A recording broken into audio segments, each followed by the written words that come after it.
Greetings, dear beautiful spirit soul that you are. It's a great morning here at the lake.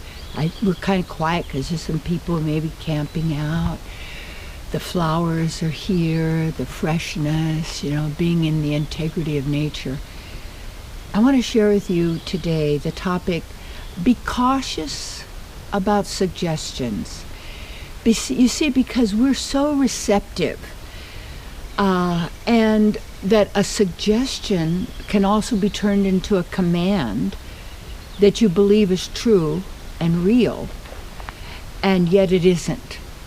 And it's those suggestions that people get. That's why one of the keys is it's really important not to share all your problems with other people all the time. And if you had a really good counselor or spiritual therapist or practitioner or somebody who can work with you, they know that that's just a temporary situation that you're going through, and they help you to get the cause of the situation you don't want, and then also to how to move through it and get to the other side. But what happens when you're sharing all your problems with others, people want to give you their opinions of what you should do, how you should solve it, blah, blah, blah. But agreement creates reality.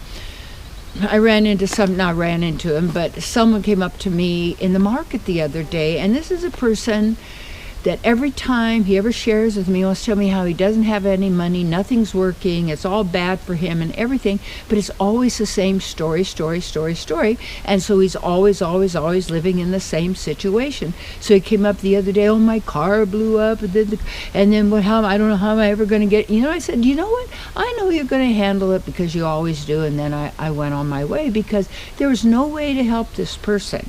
Because in fact, have you ever tried to help somebody, but they really don't want help, and in a very positive way, but also not to give suggestions.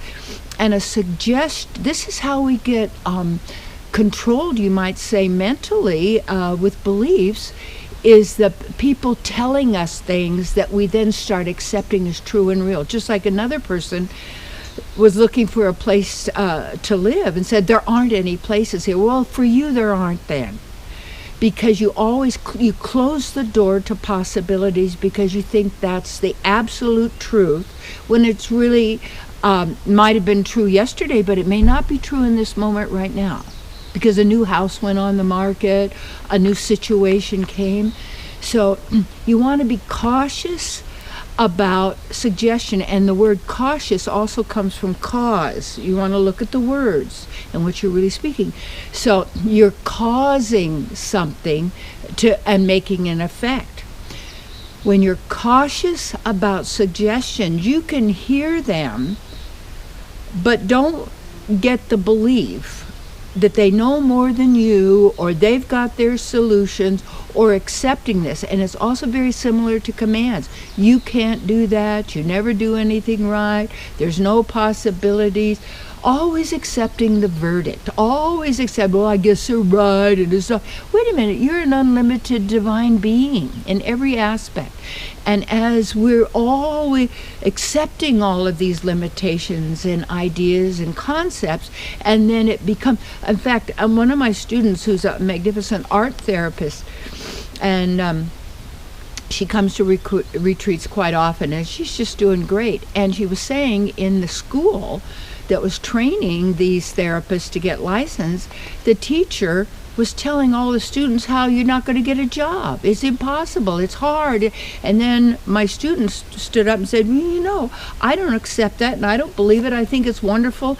And the teacher wouldn't pay any attention to her anymore, because that teacher just is depressing. And years ago, I spoke for, it was a group of college students, and they were the hardest audience I ever had because they were jaded already. It was like they were really thought they were intellectually brilliant to tell you how limited they were and how nothing. And it was like, but there were the few bright lights that went ding, in the audience. So it was worth it because they knew what I was talking about. So be very cautious of the suggestions ideas, thoughts, concepts, beliefs that are being poured, and you do ask for it when you're telling everybody how bad it is and all your problems.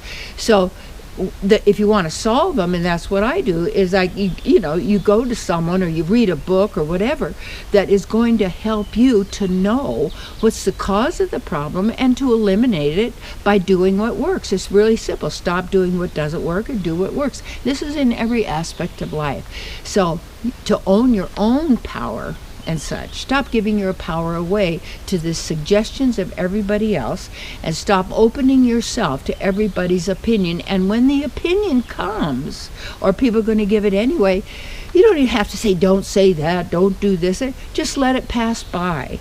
And when you let it pass by, you yes them in a way, but you do what feels right for you. And all things are possible. All is possible to you. So be, in a sense, suggestion free. And you only seek basically your advice from someone maybe who knows how to do that, has done it before. But you also have to be cautious again, because many people who are attaining what you would like aren't going to tell you what they really did. Just like it used to be a woman with a great recipe, and you wanted it, would give it to you, but she would miss out some ingredients because she didn't want anybody to have the secret recipe. So you yourself, you have to stand strong in your own being. And yes, you can get ideas and such, but don't make those a belief system that puts you in a reality box of limitation. And that's the real value of keeping your own counsel, or seeking someone who isn't judging you or isn't telling you what to do, but is there as a sounding board to help you realize the truth that always is, and then the problems disappear. And that's my work, and I love my work, because to really be there to empower people, to let go of the limitations and suggestions they've been accepting for you don't know how long, and actually believing these suggestions are true and real when you're basically a blank slate. There's nothing there. You're full of knowledge. So know the truth that always is, keep your own counsel, and do your own work. And when you do that, then you become the master of yourself. That's the key.